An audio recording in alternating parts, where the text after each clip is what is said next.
only 217. Mr. Deputy Chairman, sir, I would at the outset like to thank the honorable members who have taken part in this discussion for drawing the attention of this house to a very valuable report.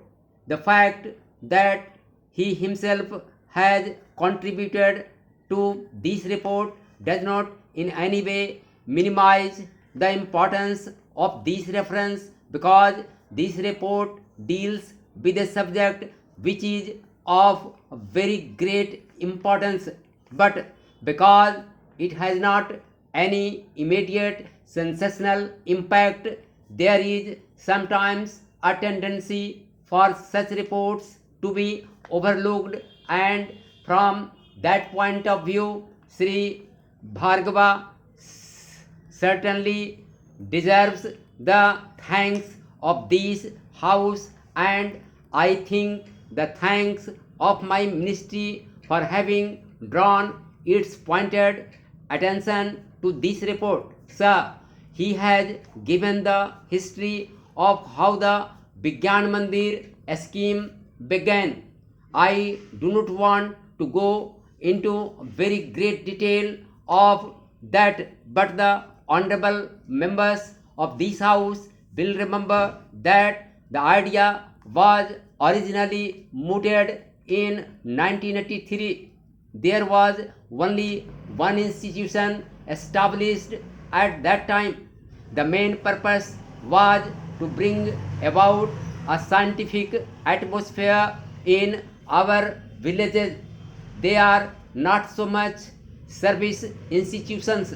Sir, some of the remarks which were made today probably suffered from misunderstanding on that point, and one honorable member, a very distinguished member of this house, was surprised as to how a single officer could perform so many functions efficiently.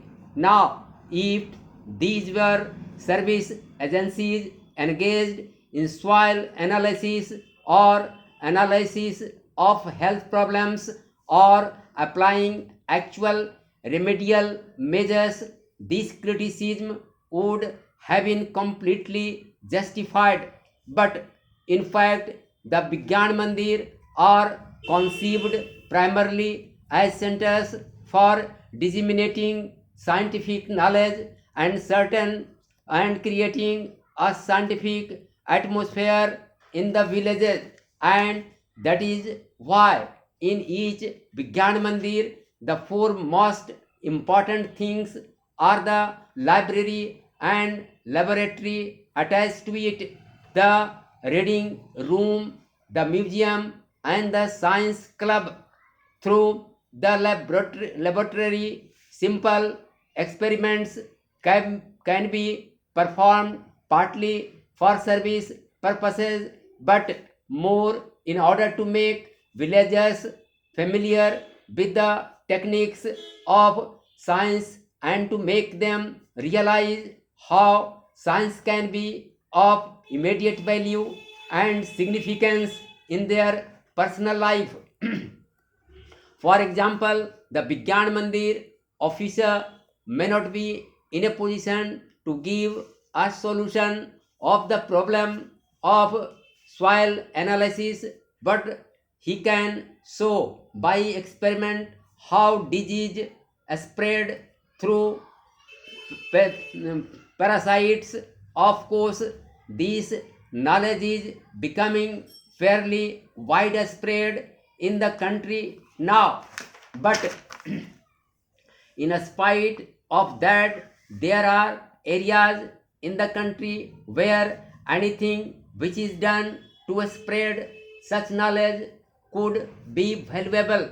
Then the reading room with scientific literature is there, as yet their rooms are not very well equipped because we have just begun, but there is not enough literature in the Indian languages to be of service to the villagers, and the various items of literature in English or in any other language which the villager does not know would not be of great use to him. The Science Museum has a dual purpose. On the one hand, of making the people in the locality aware of what are the scientific potentialities of the various objects of interest from the scientific or other points of view for those particular localities. But there is also the other purpose, that through those science museums a spirit of inquiry is inculcated in the young men. They make these collections and bring them to the museums, with the result that the museums are today the centers where cooperation in the building up of the museum gives both a sense of participation and also some preliminary training in the scientific methods of collection. Then there are the science clubs which also have the same purpose on a larger scale, by trying to bring the schools into the picture.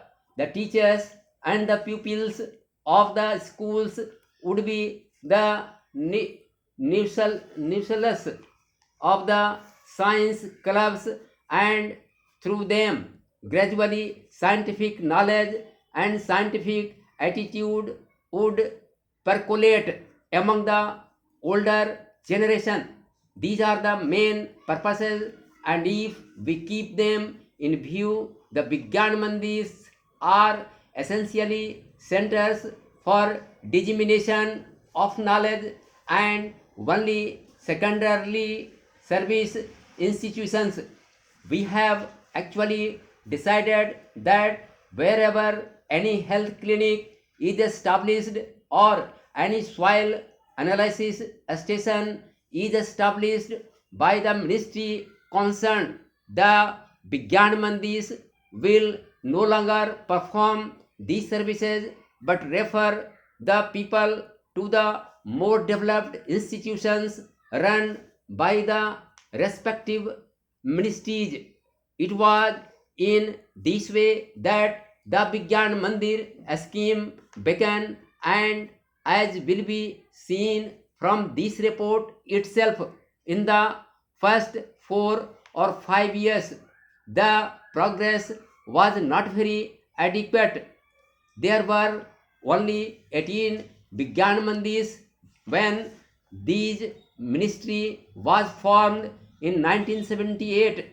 In 5 years, only 18 had been established throughout India, and we therefore felt that we should try to have a larger number of Vigyan Mandirs.